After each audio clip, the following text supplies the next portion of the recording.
دكتور أحمد الشامي، فنان تشكيلي، خريج فنون جميلة 1987.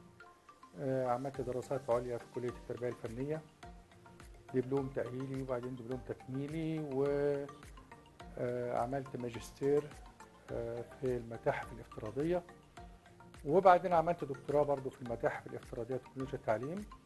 بشارك في الحركة التشكيلية من سنة 1987 من ساعة ما اتخرجت.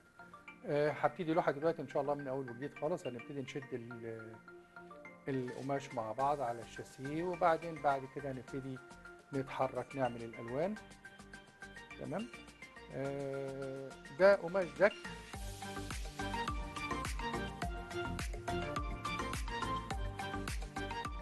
بدبس القماش كويس علشان أحضره كده اتحرك بيه.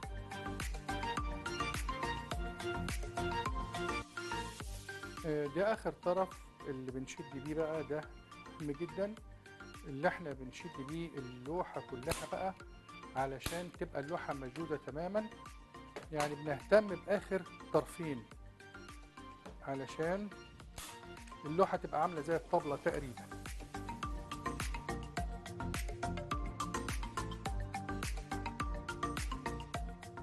بعد ما شديناه كويس جدا وشدينا الأطراف كويس قوي، بجهزه دلوقتي لمرحلة الدهان. فأبخه بس شوية مية علشان تبقى المية وسيط ما بين القماش وما بين اللي هيدهن بعد كده.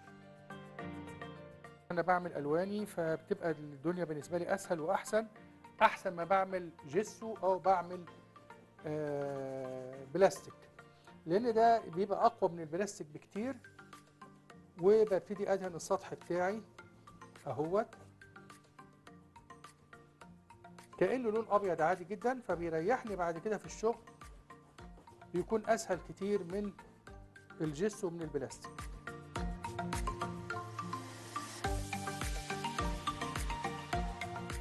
بدل ما ادهن ابيض وبعدين ارجع اشتغل فوقيه، انا ممكن احضر اللوحه بتاعتي مباشره. يعني يبقى كده، ده كده التحضير اللي انا هرسم عليه بعد كده. بكون الالوان بتاعتي على الباليته اللي انا بحضر بيها. يعني ان انا احط الوان دلوقتي فواتح اهيت علشان بعد كده احط مناطق الظل والنور على اللوحه على طول مباشره.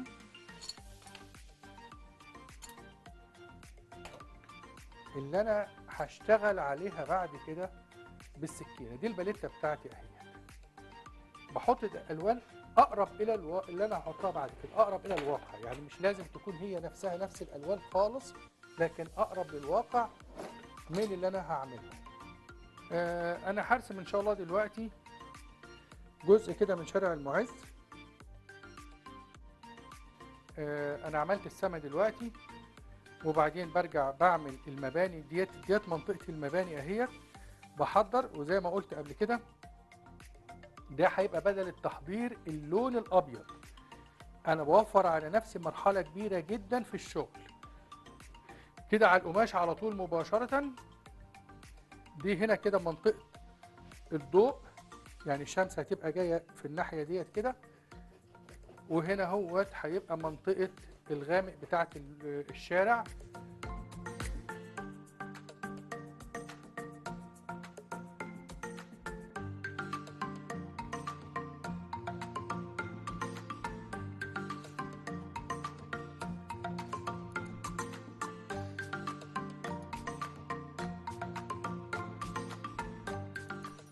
دلوقتي بقى في عندي احساس بالفراغ بالسماء، واحساس هنا بالمباني شويه، ومباني تانية في الغامق. دي كده اللوحه تقريبا دلوقتي كده اتحضرت علشان ابتدي اشتغل عليها. اللوحه دلوقتي نشفت تماما اهيت. ببتدي احط الالوان بتاعتي على حسب دايره اللون علشان ابقى انا عارف انا باخد الوان ايه.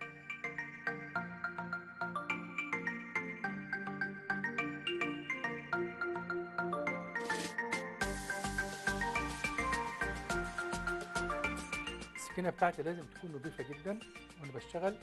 الباليته بتاعتي لازم تكون نظيفه جدا علشان اشوف اللون معمول كويس طالع كويس.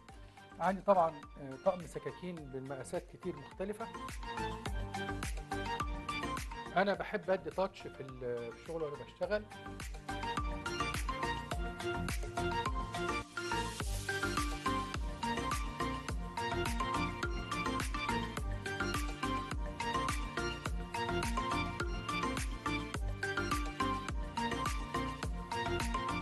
طبعا السما بتبقى من فوق اغمق شوية، لما بنزل لتحت بتبقى افتح كتير.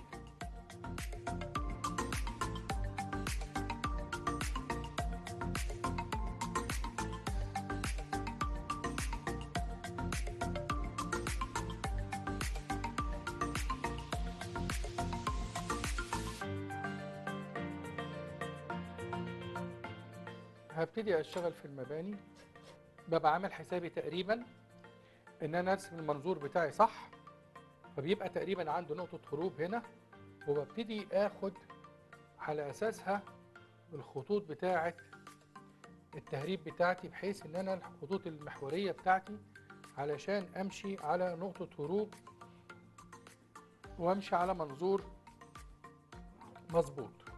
هنبتدي نعمل البعد الثالث. يعني زي ما قلت كده هبتدي ارسم حاجات ابستراكت شوية. اهم حاجة بهتم جدا بالظل والنور عشان هو اللي هيديني الفورم بتاعي. دي مثلا قبة اهيت،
دي كانت توقيع آخر حاجة في اللوحة.